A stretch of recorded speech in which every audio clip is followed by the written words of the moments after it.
Hola, ¿qué tal? Yo soy el doctor Marlon Chacón, especialista en psicología clínica y máster en intervenciones psicológicas infantojuveniles. Espero que este módulo les sea de bastante provecho y que lo puedan utilizar en su práctica diaria. Son principios muy básicos, pero fundamentales. Y bueno, pues cualquier cosa que necesiten, estoy a la orden. Por acá les dejo mi correo electrónico por aquí. Y bueno, pues a lo que vinimos. Es así que en esta clase podemos observar al menos tres ejes temáticos. Uno está enfocado en la neurodiversidad y un enfoque ético y respetuoso que va a ser lo que va a guiar nuestra praxis de aquí en adelante. Luego sobre principios básicos de la conducta y algunas estrategias para el cambio conductual, lo que antes llamábamos también modificación conductual. Existe una diversidad de cerebros que filogenéticamente se han moldeado. Esto quiere decir que la interacción genética-ambiente ha ido adaptando estas configuraciones según los requerimientos evolutivos de nuestra especie, pero también de cada quien como organismo independiente. De este modo podemos decir que no existe un cerebro igual a otro y que la forma en que nos comportamos es el resultado de los factores biológicos y sociales. Y por eso es que si consideramos de que todos los cerebros son distintos, entonces, siendo todos distintos, configurados de una manera muy diferente entre sí, entonces todos estos le vamos a llamar neurodiversidad. Sin embargo, existe una gran mayoría de cerebros que tienen un desarrollo más o menos similar. Entonces, a este desarrollo que va a ser más o menos similar, pues va a ser el desarrollo más típico. Por lo tanto, le vamos a llamar neurotipicidad. No obstante, algunas investigaciones apuntan a que una de cada 5 personas en el mundo no siguen los estándares de este desarrollo típico.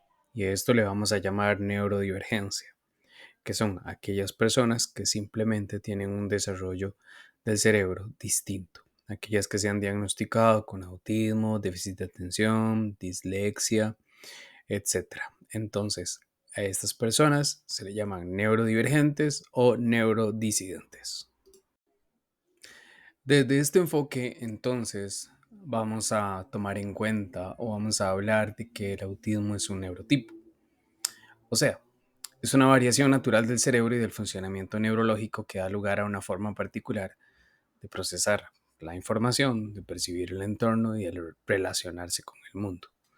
Pero también es una condición que puede o no acarrear una discapacidad dependiendo de la interacción entre la persona y las barreras del entorno social o físico que impiden su plena participación en la sociedad en igualdad de condiciones. También el autismo se considera una identidad, porque para muchas personas dentro del espectro autista, su condición no es solo un conjunto de características o de comportamientos, sino también una parte central de quién se es. De este modo, es importante que retomemos el término de neuroafirmativo cuando nos referimos a un enfoque en el cual vamos a reconocer, respetar y celebrar la diversidad neurológica de las personas. O sea, este enfoque es parte del movimiento de la neurodiversidad y sostiene que las variaciones en el funcionamiento cerebral no son fallas o enfermedades a ser curadas, sino diferencias naturales que deben ser valoradas y aceptadas. Las intervenciones deben ser también anticapacitistas y rescato muchísimo este término porque el capacitismo se ha considerado como un conjunto de actitudes, prácticas y creencias que discriminan, marginan o subestiman a las infancias y a las personas neurodivergentes. O sea, que se basa en la idea de que las personas con un desarrollo típico son superiores o son más valiosas o que son el estándar de lo que se considera normal. ¿Ok? De modo que las personas que se consideran neurodivergentes o disidentes deben ajustarse a las normas establecidas por la sociedad, tomando a esta persona neurotípica como un referente. Sin embargo, si lo pensamos muy bien, nos damos cuenta de que incluso la discapacidad o las capacidades distintas serían la norma, porque son bastante frecuentes. Como yo les decía anteriormente, uno de cada 5 personas en el mundo es neurodivergente. Sin embargo, si hablamos de otro tipo de discapacidades o de diferencias, en realidad lo que nos hace a todos comunes es la diferencia, no la homogeneidad. En esta línea yo les traigo a ustedes unas recomendaciones para un abordaje respetuoso. Entonces, muchos de los teóricos, defensores e incluso activistas de la neurodiversidad hablan de que deberíamos de hablar de autismo, no de TEA o de trastorno.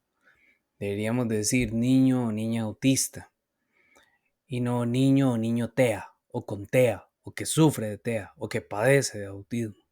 Sin embargo, se rescata de que siempre lo ideal es que se tiene que llamar al niño por su nombre, no por una etiqueta diagnóstica. Deberíamos de hablar de diferencia y no de trastorno, ni de enfermedad, ni de déficit. Deberíamos de hablar de coocurrencia y no de comorbilidad, porque al fin y al cabo la comorbilidad está relacionada con enfermedad, ¿no? Además de eso, tenemos que hablar de fortalezas y necesidades, y deberíamos de abandonar términos como el alto y bajo funcionamiento, que al fin y al cabo son términos poco científicos que minimizan la experiencia y que son poco exactos. Además, deberíamos de hablar de un chico o una chica no hablante, no necesariamente no verbal, ya que si nos vamos a la etimología de la palabra, eso tiene que ver con la manera en que se comunica y no necesariamente un peque que no habla no quiere decir que no se comunique. Deberíamos de hablar de características y no de síntomas. Nuevamente me remito a que no es una enfermedad. Deberíamos de hablar de soporte o de apoyo en lugar de tratamiento y sobre todo de aceptación y no de cura. Yo por acá les dejé a ustedes algunas investigaciones recientes que han estado explorando, ¿no? Acerca de la aceptación del autismo como una identidad, el cual se correlaciona a largo plazo con un mayor bienestar. También se correlaciona con una mejor salud mental y sobre todo con una calidad de vida todavía más importante.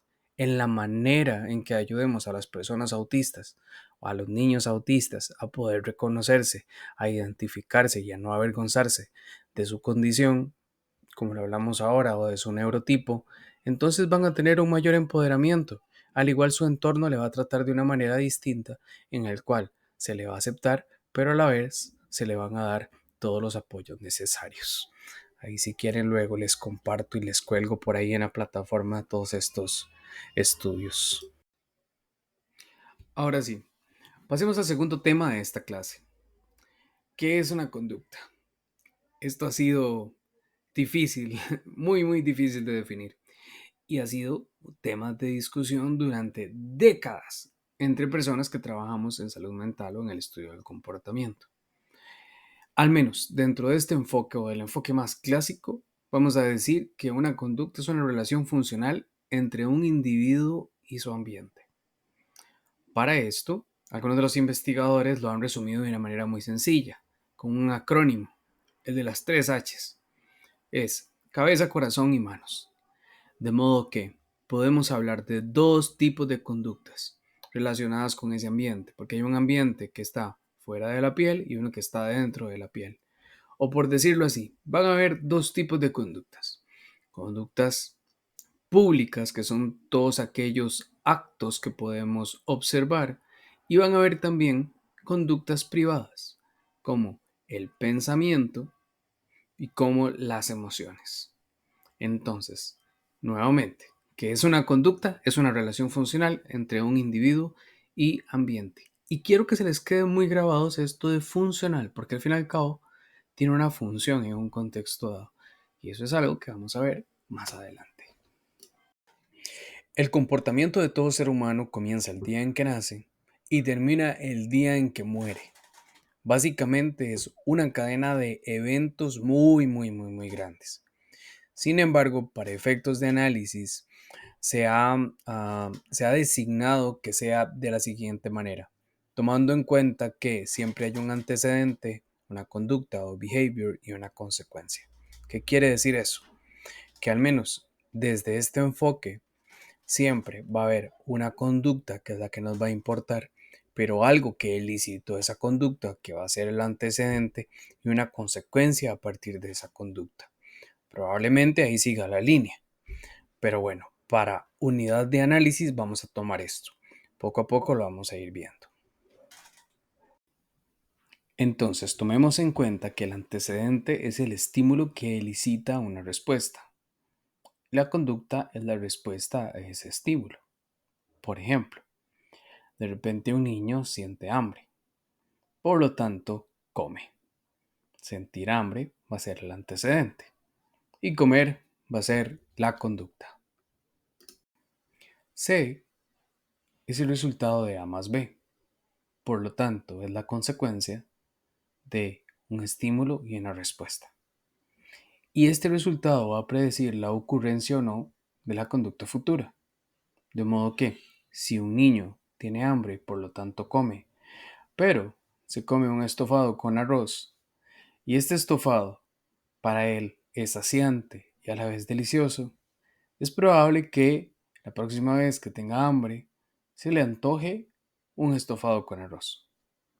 Sin embargo, si este estofado estuviera contaminado y por lo tanto se enferma, la probabilidad de que nuevamente cuando tenga hambre quiera comer y sobre todo estofado, esta no va a ser su primera opción.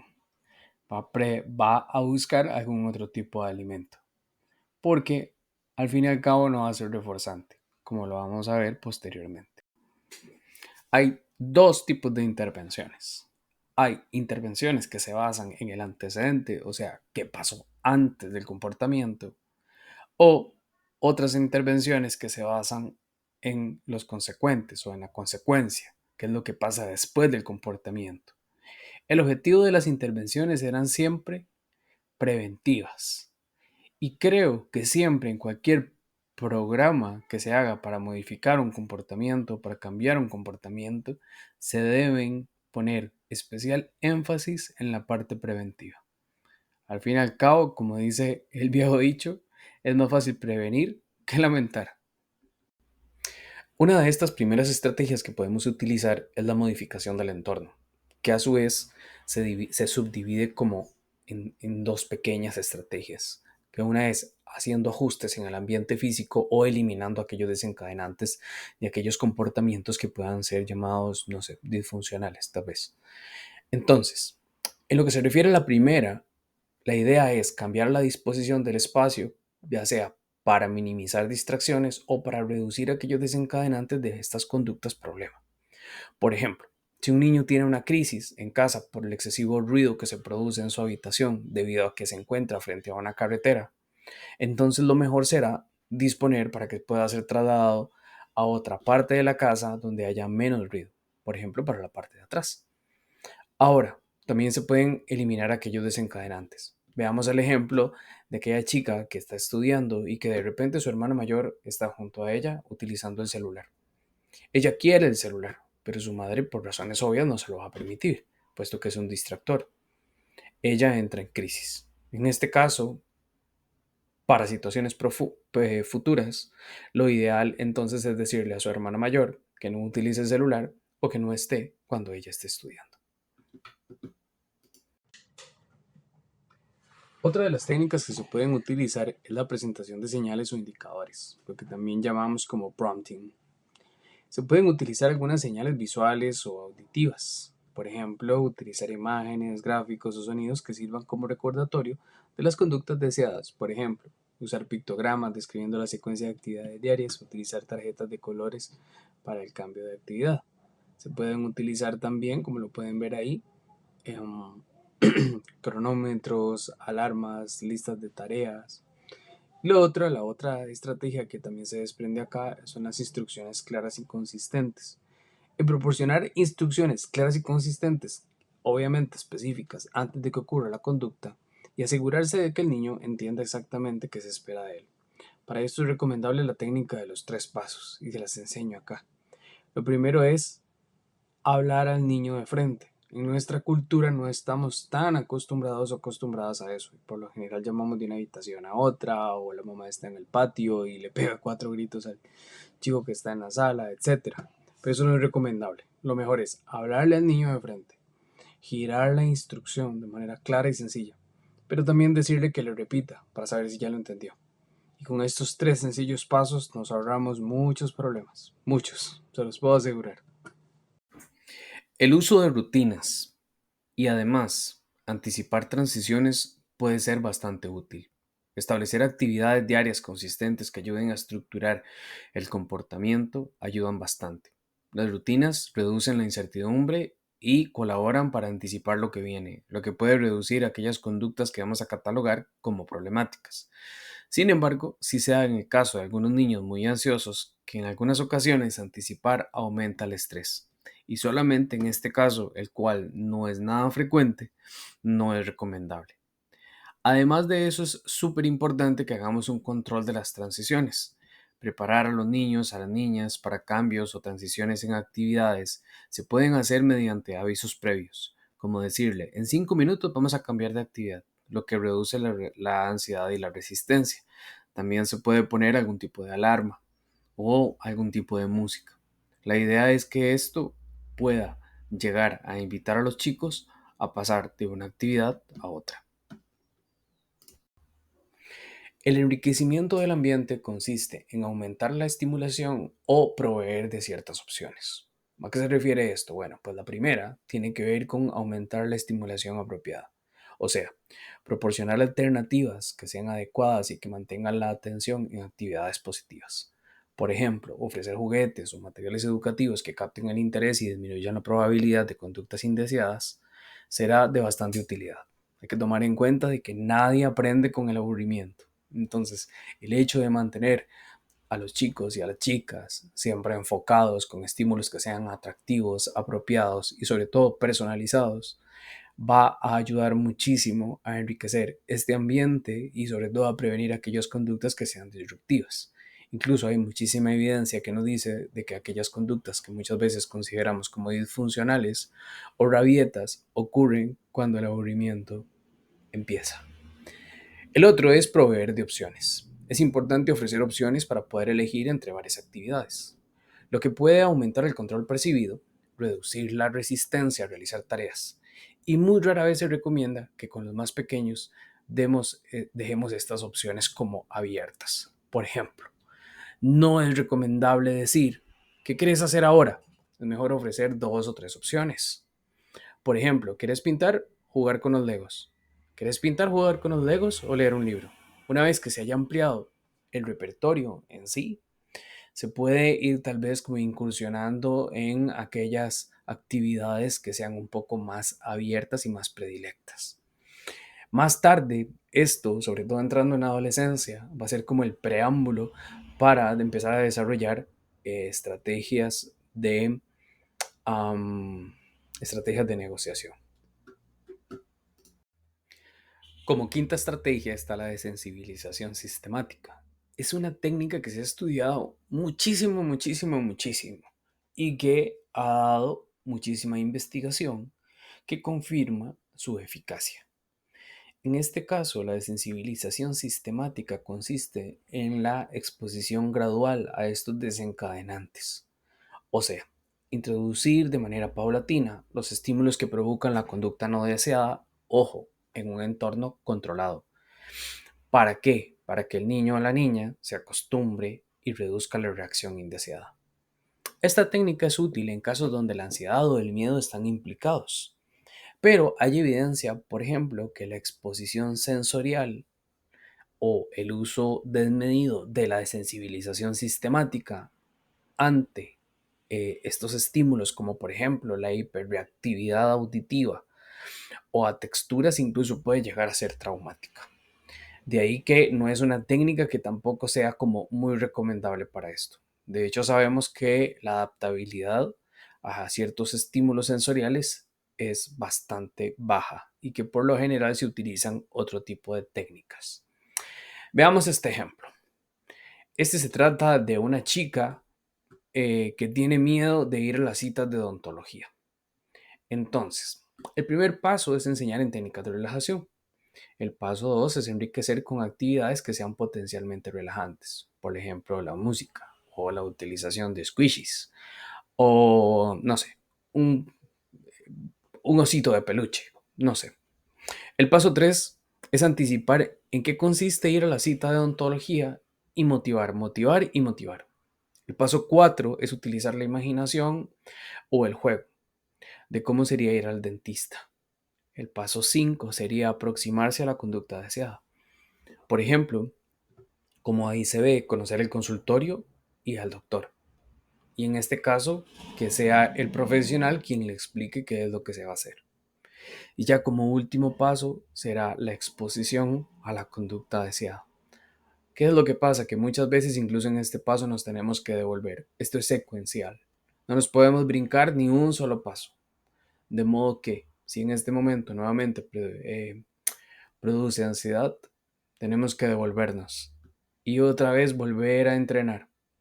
El asunto es no dejar de intentarlo y hacerlo cada vez más y sobre todo entre más amable y respetuoso sea, mucho mejor. Dosis de paciencia, mucho para los papás, mucho para el profesional, porque sí se requiere y es un proceso que de repente puede llegar a ser sorprendente por la rapidez en que se alcanza o a veces va a requerir de un poquito más de esfuerzo. El modelado es una estrategia estándar de oro, definitivamente que sí. Y la utilizamos muchísimo, muchísimo, muchísimo. Y básicamente consiste en la demostración de la conducta deseada. Es mostrar cómo realizar una conducta antes de que el niño o la niña tengan que hacerlo. El modelado puede ser realizado por un adulto o por otro niño que ya haya dominado esta conducta. De modo de que un niño aprende de su entorno, por lo que si un padre o allegado no ha dominado una estrategia, entonces es muy probable que el niño tampoco lo haga. De modo que si un padre no ha aprendido a regular sus emociones, va a ser muy difícil que un niño aprenda a regular sus emociones. Si un padre o madre no tiene un hábito como tal, es muy difícil que pueda enseñar a un niño un hábito. El modelado tiene como dos variantes. Uno, donde explícitamente se enseña el comportamiento. Otro, donde implícitamente se enseña el comportamiento. Veamos el ejemplo donde sale el padre cocinando con su hijo. Y él le enseña, él le muestra cómo es que se hace. Pero veamos en el 2, con ahora que está tan en tendencia o que ha sido tan complejo el manejo del uso de dispositivos electrónicos. Entonces podemos ver al padre que está con su dispositivo electrónico en las noches. ¿Qué va a hacer el hijo? Va a hacer lo mismo. De modo de que aquí sí va a ser muy importante y esa es la invitación que les hago a que les digan muchísimo a los papás esto. Si usted no ha dominado una estrategia o un comportamiento funcional, va a ser muy difícil que su hijo o su hija lo domine. Cualquier niño o niña, sin importar si es autista o no, está aprendiendo, necesita aprender, requiere de nuestro respeto y de nuestro amor. Y esto implica de que se sepa qué se espera de él. De aquí que es importante definir claramente cuáles son las expectativas del comportamiento deseado ante una situación dada. Asegurarse de que conozca y de que comprenda las reglas, porque básicamente el niño y la niña necesitan saber qué es lo que se espera de ellos. Y obviamente tienen que ser expectativas adaptadas a su nivel de edad o a su edad.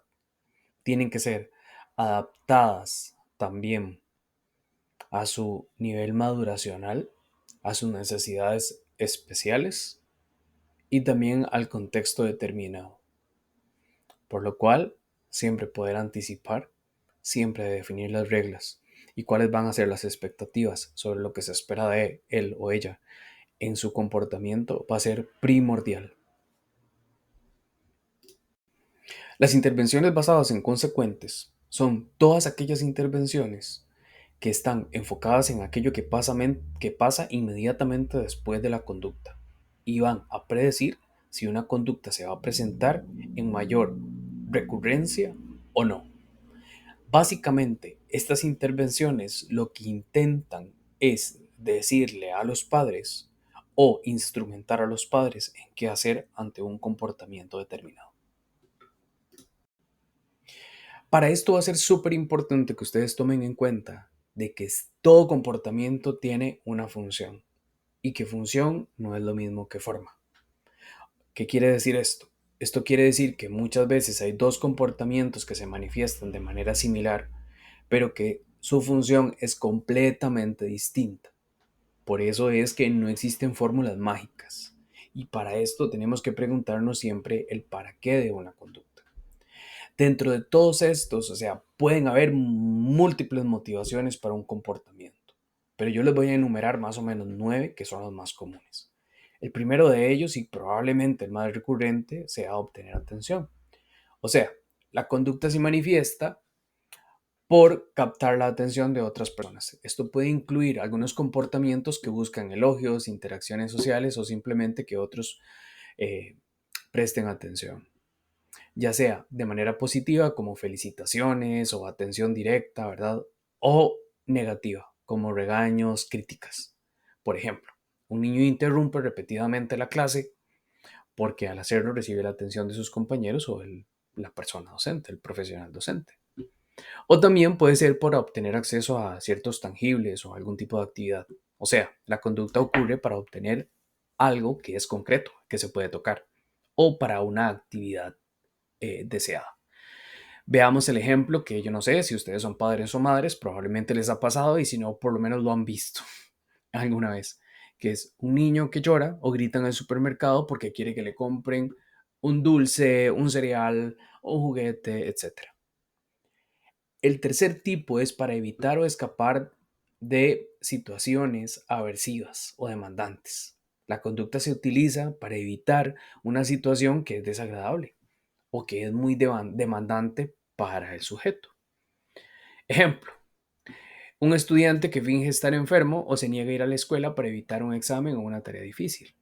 También lo vemos en algunos chicos cuando estamos haciendo la tarea con ellos y que empiezan a decir, es que estoy muy cansado, me duele el estómago, me duele la mano, ¿no? Todos estos son también funciones del comportamiento en ese momento. En algunos casos pueden ser también por autoestimulación o por autorrefuerzo sensorial. O sea, la conducta proporciona estimulación interna, placer, satisfacción de tipo sensorial. Este tipo de conducta se realiza independientemente del entorno y puede ser intrínsecamente motivada. O sea, que lo que motiva es lo que se hace en el momento. Por ejemplo, el niño que se mece o que se golpea en la mesa repetidamente porque disfruta de esa sensación física que se produce. ¿Ok? Y eso es lo que pasa mucho, por ejemplo, con los stimmings o los comportamientos estereotipados en el autismo, ¿no? A veces también una de las funciones de la conducta es la regulación emocional. Por ejemplo, la conducta se manifiesta por regular o expresar emociones como el estrés, la ansiedad, la frustración o la excitación. Ejemplo, alguien que golpea una pared o llora cuando está muy frustrado o muy enojado, como una forma de liberar tensión emocional, lo cual sucede, por ejemplo, en muchos chicos o chicas dentro del espectro autista que no logran hablar o que no tienen algún medio de comunicación. Y esa es una manera de comunicarlo, como lo vemos en el punto 6. La conducta se utiliza como medio de comunicación, ¿verdad? Por ejemplo, a veces puede ser como medio de comunicación, pero también a la vez como regulación emocional. Trato de regularme emocionalmente, pero a la vez trato de comunicar de que hay algo que no está bien. ¿Ok? Entonces, también muchas veces es por obtener control o autonomía, como que la conducta se realiza para establecer control sobre una situación o para ganar cierta autonomía, especialmente en contextos donde el individuo o donde el niño o la niña siente que tiene poco control. Ejemplo, el niño que se niega a seguir instrucciones de los padres para afirmar su independencia. Algo que sucede mucho, por ejemplo, en chicos que tienen un desarrollo completamente neurotípico entre los 2 y los 5 años. Esa aparente rebeldía, sobre todo entre los 2 y los 3. A veces puede ser para buscar o evitar interacciones sociales. La conducta puede ser un medio para iniciar o evitar interacciones sociales específicas, como este niño que puede iniciar una conversación incómoda para desviar la atención de un tema que tal vez no es deseado. A veces puede ser para mantener rutinas también o comportamientos muchas veces rígidos, ya que algunas conductas sirven para mantener este tipo de actividades rutinarias o rutinas em, y que dan muchísima sensación de satisfacción.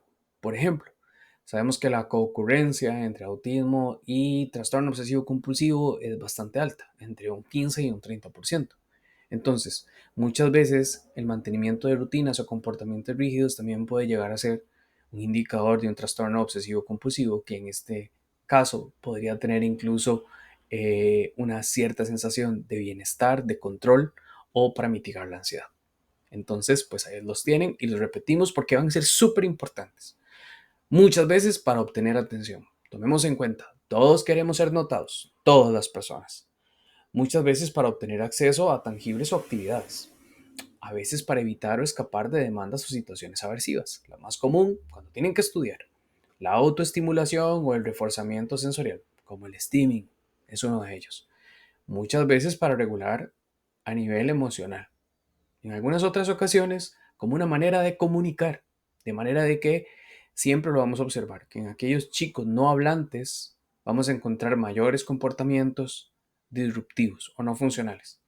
La obtención de cierto control o autonomía, como en aquellos comportamientos negativistas y desafiantes.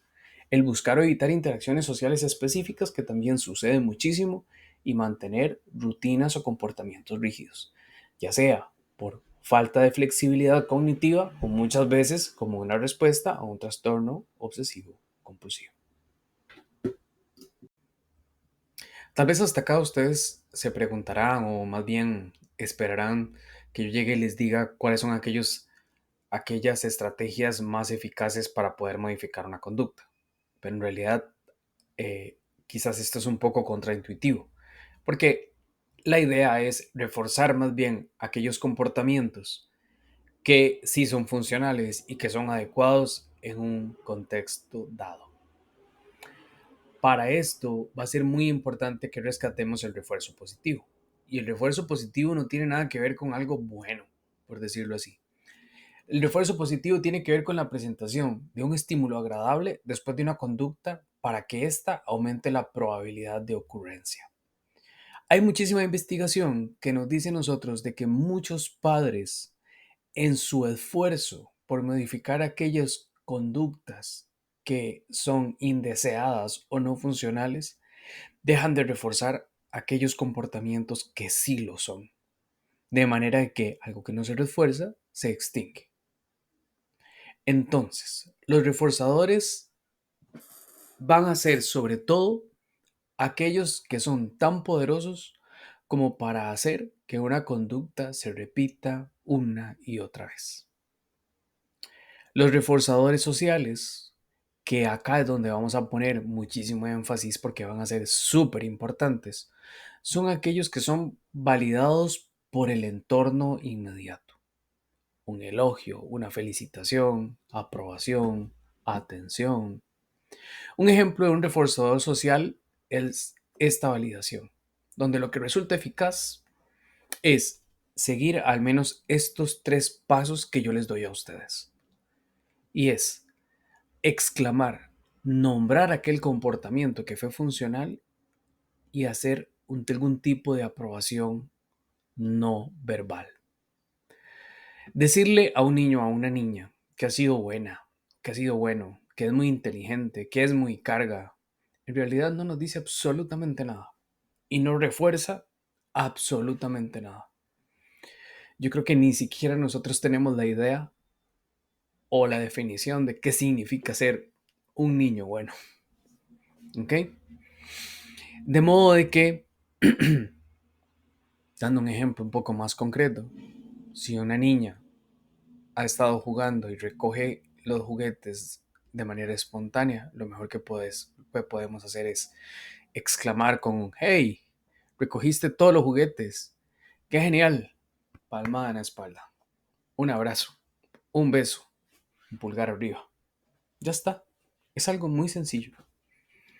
Hay algunos reforzadores tangibles que pueden ser muy útiles para conductas disfuncionales, siempre y cuando se planifiquen dentro de un programa. Y sobre todo, que se haga una fase que nosotros le llamamos shading, que es cuando ya dejamos de reforzar ese comportamiento porque ya se instauró. Sin embargo, un premio, cuando se da de forma intermitente como una forma de reconocimiento al refuerzo, también va a ser muy válido. No siempre tiene que ser un refuerzo tangible. Ojo, como les decía anteriormente, Probablemente el reforzador social, la validación, el elogio, la felicitación, va a ser todavía más importante. O sea, reflejar aquello que sí está bien. ¿Ok? Entonces, hay algunas personas que muchas veces dicen que este tipo de reforzadores tangibles no funcionan. Y bien sabemos que eso no es cierto. Porque si no fuera por eso, ninguno de nosotros trabajaríamos por un salario, ni tampoco ahorraríamos con el fin de obtener algún tipo de bien material. Algo importante también acá, y lo rescato, es que la conducta de ahorrar es quizás uno de los programas de reforzamiento más funcionales y adecuados que hay. Y es algo totalmente tangible, ¿no? Entonces, los reforzadores pueden darse también de manera natural. ¿Ok? Ahora, también hay algunos reforzadores que son de actividad, que son aquellos donde la actividad en sí misma refuerza ciertos comportamientos. Debemos tener cuidado acá, porque algunos padres retiran algunos reforzadores de actividad vitales ante una conducta que no es funcional, lo que le llamamos una consecuencia. Y quizás estamos incurriendo en un terrible error. Por ejemplo, un niño que se pelea con su hermana y por ende los padres le prohíben ir a clases de arte. Sin embargo, la clase de arte resultaba o tenía una función totalmente reguladora. Entonces, el niño, por el contrario, cuando no va a las clases de arte, tiene más problemas conductuales. Hay que valorar el costo o beneficio, porque hay muchas conductas que ya son intrínsecamente reforzantes y que nos ayudan. Aquí hay como un tip, y es, al menos en las consecuencias que lo vamos a ver posteriormente, no deberíamos de tocar nunca aquellas actividades que son reguladoras o adecuadas para el niño o la niña. Casi siempre actividad física, mejor no. Nunca vamos a tocar tampoco la alimentación. Ojo, la alimentación no es lo mismo la cena hecha en casa que una pizza. ¿Ok? Tampoco el afecto, jamás, ¿verdad? La validación es diferente. Y bueno, acá rescato también algo que le vamos a llamar el principio de Premack. Premack era un científico de la conducta que él, pues, investigó mucho este principio. Más adelante, de manera graciosa y coloquial, le llamaron también la regla de la abuela, que consiste en que se establece una actividad de alta probabilidad de ocurrencia para que ésta refuerce a una de poca probabilidad de ocurrencia o que sea poco reforzante. Por ejemplo, cuando yo le digo a un niño, bueno, haz la tarea y luego puedes jugar con la PlayStation. Si le gusta mucho la PlayStation, va a reforzar mucho la tarea. Por eso es que rara vez funciona al revés y nos lo dicen. Papá, mamá, ¿me dejas primero ver el celular y luego yo limpio los zapatos? O luego hago la tarea. No funciona. No, no, no. Eso no funciona. Primero tiene que ser aquella actividad que sea menos agradable o menos reforzante y luego aquella que es más agradable y por ende más reforzante. Hay reforzadores que también le vamos a llamar intrínsecos, que es que el propio acto de realizar una conducta proporciona un refuerzo. O ejemplo, la satisfacción que implica realizar una tarea. Si a una niña le encantan los dinosaurios y le toca hacer una tarea de dinosaurios, va a ser súper agradable. Entonces de acá, de que va a ser súper importante que también busquemos aquellas actividades que sean agradables y funcionales y no dotarlas de aversividad, o sea, cuando algo es totalmente impuesto o coercitivo. Disfrutar en la actividad en sí misma, como leer un libro interesante, resolver un rompecabezas, armar legos, por lo general son aquellas actividades que son intrínsecamente reforzantes. En resumen, siempre vamos a priorizar el reforzamiento social, la validación y el elogio. Los reforzamientos tangibles también pueden darse. Sin embargo, lo que se puede hacer es de manera intermitente, o sea, casi que de manera inesperada. Sobre todo cuando estamos aplicando rutinas cotidianas, deberíamos utilizar el principio de Premack, de modo de que aquellas rutinas o aquellas actividades, perdón, que son más reforzantes quedan al final. Y también meter algunos reforzadores intrínsecos. reforzando aquellos comportamientos que ya de por sí son funcionales y que se disfrutan. Ok, entonces, veamos ahora el refuerzo negativo y vamos a empezar con el ejemplo. A un niño le supone muchísimo esfuerzo y por ende es demasiado desagradable ponerse a estudiar. Por lo tanto, hace un berrinche. El padre o la madre llega y cede al berrinche. Y entonces el niño evita la actividad o la cambia por otra más agradable. Por ende, acá el refuerzo negativo se da para el padre, porque el padre no quiere ver a su hijo llorando y entonces cede. Esto le vamos a llamar refuerzo negativo. A la eliminación de un estímulo aversivo después de una conducta, pero este aumenta la probabilidad de ocurrencia. ¿Qué quiere decir? Que si ante la tarea desagradable el niño lloró y por ende dejó de hacer la tarea desagradable, entonces mañana va más y la del día siguiente va más y así cada vez que tienen que hacer la tarea. Y aquí vamos a poner un especial énfasis, sobre todo en los padres, porque mucha de la investigación lo que nos dice es que muchos de los problemas de comportamiento y emocionales son mantenidos por un refuerzo negativo en los padres. O sea, los padres muchas veces tenemos problemas para gestionar nuestro propio malestar y cedemos a este tipo de situaciones. Entonces, el refuerzo negativo, por lo general, es donde se elimina un estímulo aversivo, pero luego la conducta va a mantener la ocurrencia. El refuerzo siempre va a tener que ver con el mantenimiento de la ocurrencia de un comportamiento. En este caso es negativo porque se retira algo. Se llama positivo cuando se da algo.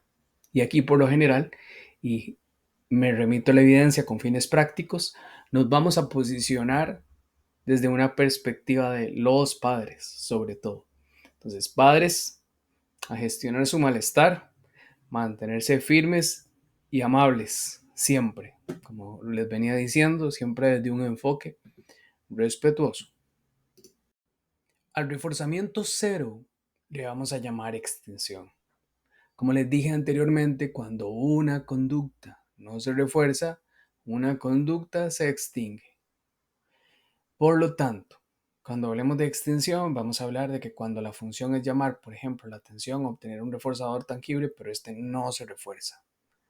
La técnica que yo les traigo acá es una técnica basada en extinción. Se llama la técnica del ignorar planeado. Y es una estrategia utilizada en la modificación de conducta para reducir o eliminar conductas no deseadas. Y consiste en retirar toda forma de atención hacia una conducta inapropiada o indeseada con el fin de disminuir su ocurrencia. ¿Cómo es que funciona?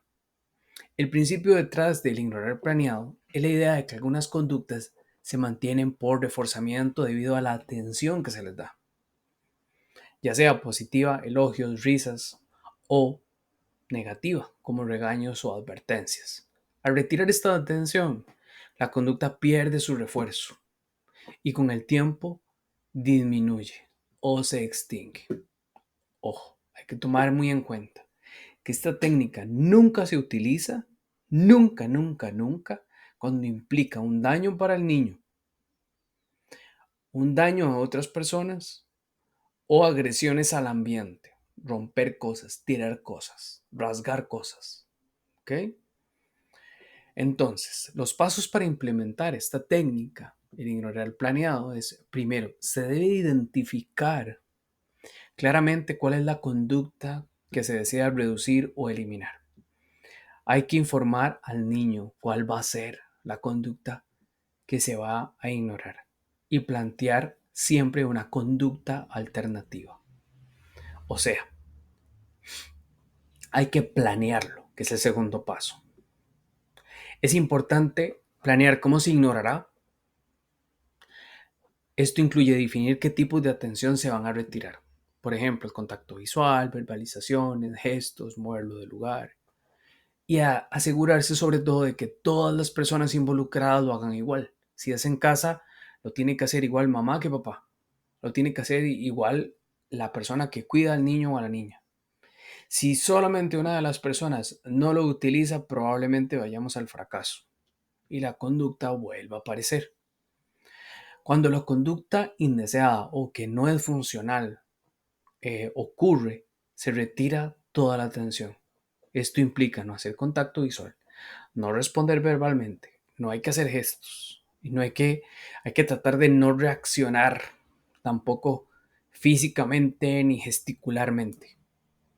Pero siempre es importante reforzar la conducta alternativa. Cuando el niño exhiba un comportamiento funcional, se debe proporcionar esa atención. Por ejemplo, el niño que pide todas las cosas gritando, ya te dije, yo si no entiendo, no voy a atender. Me mantengo ecuánime. Vigilo que no se haga daño ni a él, ni a otras personas, ni tampoco al ambiente. Ignoro esa conducta. Pero si el niño se calma, deja de gritar y dice, mamá, por favor, tal cosa. Papá, hey, muy bien, claro, mi amor. ¿Qué necesitas? ¿Qué está? Y yo no, ahí sí le doy toda la atención. Por lo general, el ignorar planeado se utiliza para aquellas conductas que se han venido repitiendo, pero que su nivel de gravedad no es alto, que de repente es incómodo por su frecuencia, pero no por su intensidad. Hay que ser consistentes con esta técnica. Debe aplicarse siempre para que sea efectiva. Y cualquier atención intermitente a la conducta no deseada, por el contrario, más bien la tiende a reforzar. Y hay que tomar en cuenta que hay que monitorear y hay que ajustar. O sea, se debe monitorear la técnica para que sea efectiva y hacer algunos ajustes que muchas veces se pueden hacer. Si la conducta persiste o empeora, podría ser necesario revisar la estrategia o combinarla con otras. Esta, al menos esta, siempre, siempre, siempre se va a aplicar con el refuerzo positivo de la conducta alternativa. Y tenemos que definir la conducta alternativa. Si no tenemos una conducta alternativa, no se puede ignorar por ignorar. Por eso es que, por ejemplo, hasta los años 80, habían psicólogos que llegaban y decían que cuando un bebé lloraba y lloraba mucho, había que ignorarlo, lo cual es totalmente falso. ¿Cuál conducta alternativa le podemos enseñar a un niño? Y sobre todo si es una manera de comunicarse cuando no tienen lenguaje. ¿Ok? Entonces hay que tener muchísimo cuidado. Tenemos, en resumen, que plantear la conducta que vamos a ignorar, pero una conducta alternativa que vamos a reforzar. Y les voy a dar un ejemplo. Un niño hace berrinche porque no le dieron lo que quería. Los padres deciden no prestarle atención durante el berrinche.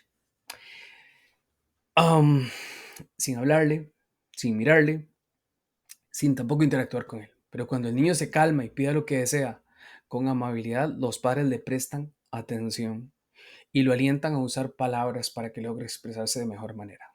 ¿En qué momento esto se refuerza? La literatura nos dice que es al medio segundo, o sea, de manera inmediata reforzamos ese comportamiento.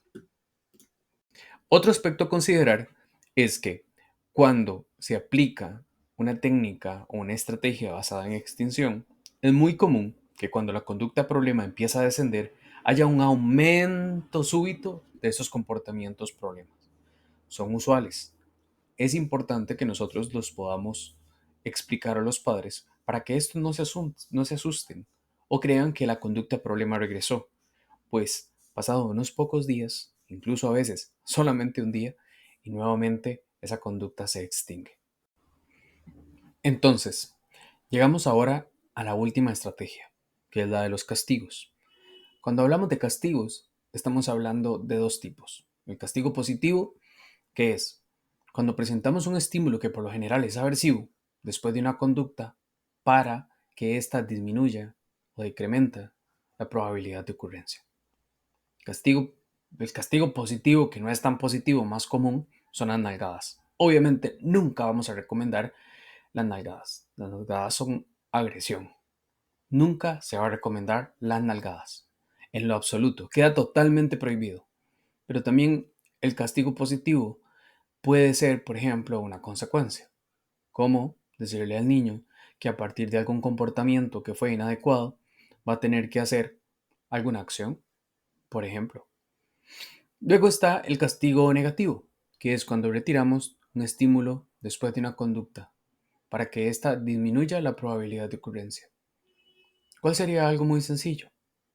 Algo muy sencillo que eventualmente sí se puede utilizar es, por ejemplo, un niño está jugando al fútbol, pero en lugar de tomar la bola para seguir jugando, agarra la bola y le empieza a pegar a un perrito.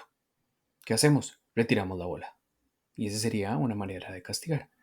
O un niño que está jugando con el celular, de repente alguien se acerca y él, en lugar de prestarle atención, le manda un manazo. Entonces, lo que hacemos es retirarle el celular. Para esto hay que tomar en cuenta algo, y es, recordemos que el castigo nunca, pero nunca va a ser la primera herramienta de elección. La primera va a ser el refuerzo y sobre todo el refuerzo positivo de naturaleza social. Los castigos siempre tienen que ser inmediatos. Hablamos de castigo como una consecuencia, que lo que va a hacer es que va a decrementar la probabilidad de ocurrencia. ¿Ok? Castigo físico, eliminado. Y cuando se va a dar una consecuencia, sobre todo en los más pequeños, tiene que ser inmediata. Por ejemplo, un chico que tuvo un comportamiento que no fue adecuado el día lunes y luego se le va a castigar para el día viernes no tiene ningún sentido, en lo absoluto. Entre más contingente sea la consecuencia, va a ser mejor. Y tiene que tener un sentido como tal. Por eso es que la mayoría de los profesionales en salud mental vamos a desaconsejar esta técnica, a menos de que sea una intervención inmediata. Y sobre todo, el castigo negativo, no el castigo positivo. El castigo positivo eventualmente existe, y nada más lo voy a mencionar, existe una técnica que se llama la sobrecorrección, que es, de repente, un niño llega y ensucia. Un castigo, obviamente, va a ser que limpie. Y además de limpiar, va a tener que ordenar. Entonces, si se va a utilizar el castigo, tiene que tener un sentido con ese comportamiento. Solamente se va a utilizar cuando tenga alguna naturaleza que va a ser reparativa. De otro modo, no va a tener mucho sentido. Tiene que ser inmediato. Nuevamente lo repito. Entonces, ya vistas todas las técnicas utilizadas, también va a ser sumamente importante que se analice cada conducta de manera individualizada. Este enfoque es totalmente personal. Siempre debemos describir qué fue lo que pasó, pero sobre todo qué pasó antes y qué pasó después. Ahí tendremos más o menos una idea de cuál sería la estrategia más adecuada para un comportamiento como tal. Si un chico o chica tuvo un berrinche, pero en ese momento notamos de que probablemente no tenía una función de llamar la atención, ni ninguna otra de manera reforzante, y que por el contrario fue una respuesta a estímulos sensoriales, entonces lo que vamos a tratar es de utilizar técnicas basadas en antecedentes y no en consecuentes o consecuencias. Y así con cada una de ellas. No voy a mencionar mucho esta herramienta, aunque sí es importante. Les voy a colgar por ahí como algún material para que lo puedan analizar. Entonces siempre es importante que se pueda analizar qué pasó antes, qué fue lo que pasó exactamente y qué pasó después. Y a partir de eso vamos a saber cómo poder intervenir de una manera más adecuada. A veces también podemos encontrar las claves en cada uno de los dos lugares, a la izquierda en el antecedente o a la derecha en el consecuente. En definitiva, este es un enfoque respetuoso y validante. Tenemos que tomar en cuenta de que cada niño y cada niña tiene una necesidad que está aprendiendo. Y tenemos que meternos en la cabeza de que básicamente estas son estrategias de aprendizaje y tienen un sentido como tal. No se trata de manipular, no se trata de adiestrar, se trata de enseñar aquellos comportamientos que van a ser herramientas a futuro. Siempre va a ser importante prevenir, es muy importante. Y ya vimos algunas de las estrategias para prevenir. Y rescato una que va a ser muy importante, y es que seamos coherentes. El modelado. No se puede enseñar un comportamiento que previamente no se ha aprendido. Es importante validar aquellas conductas funcionales. Esto siempre será de ayuda. Como dicen las investigaciones, Los padres muchas veces dejan de reforzar aquellos comportamientos que son funcionales en aras de poder modificar aquellos que no lo son. Sin embargo, eso es como regar un jardín. Si bien me tengo que ocupar de alguna de las plantas que tengo en el jardín que necesitan más sol, más agua y más abono, no debo descuidar todas las demás, porque si no se marchitan. Los padres deben aprender cuáles comportamientos podrían estar ellos mismos reforzando. Por ejemplo, cuando les hablé sobre el reforzamiento negativo. O sea, los padres sucumben ante la ansiedad, ante la desesperación. Y es importante que sean muy firmes. La firmeza es una forma de amor. La extinción o el reforzamiento cero solamente se utiliza utilizando también el reforzamiento positivo de aquellas conductas alternativas.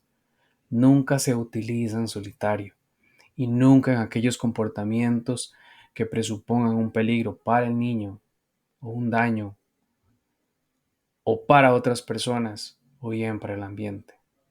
Y el castigo en el sentido que aquí se habla, en este sentido científico conductual, nunca es la primera elección.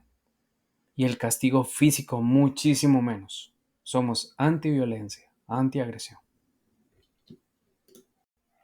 Hemos llegado al final de esta clase y les agradezco muchísimo por haberse tomado el tiempo de ver todos los slides, las lecturas, etcétera.